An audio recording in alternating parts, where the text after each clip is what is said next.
Beefsteak. Hi. Luto tayo. Beefsteak Tagalog. 2 kg of beef tenderloin. Iniwa ko lang siya ng ganito kanipis. Tara, timpla na natin.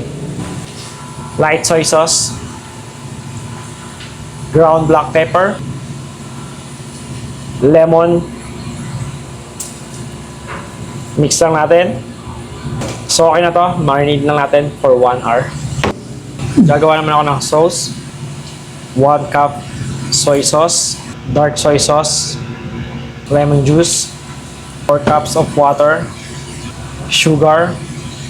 Optional nga lang pala yung sugar dito. Mix lang natin. So okay na to mga boss. Set aside lang. Add lang tayo ng oil. Lagyan natin yung onion.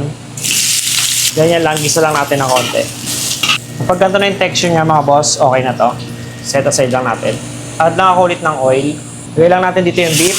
Dahil nga marami yung niluluto ko. Ganito yung paraan ko ng pagluto. I-stir fry ko lang per batch. Beef tenderloin nga pala yung gamit ko dito ha.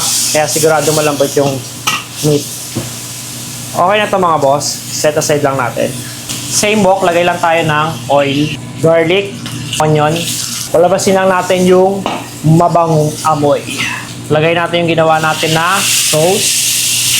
Tikman nyo rin to para malaman nyo kung okay sa inyo yung lasa. Kung sa tingin nyo kulang yung tamis, add kayo ng sugar. And kung gusto nyo na medyo maalat, dagdag lang kayo ng salt or soy sauce. Beef.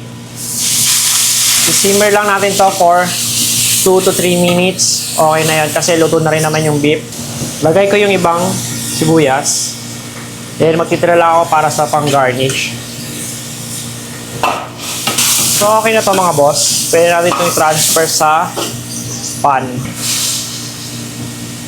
Happy birthday nga pala kay Boss Andrea Cristina. Ingat po palagi dyan. Pahingi po kami ng handa nyo. God bless. Kung gusto nyo nga pala naman ganitong video, paki-heart and share. Paki-comment nyo nga rin pala kung taga saan ka at kung ano yung barko mo para naman mabati kita. Beefsteak. So yun lang. Bon appetit.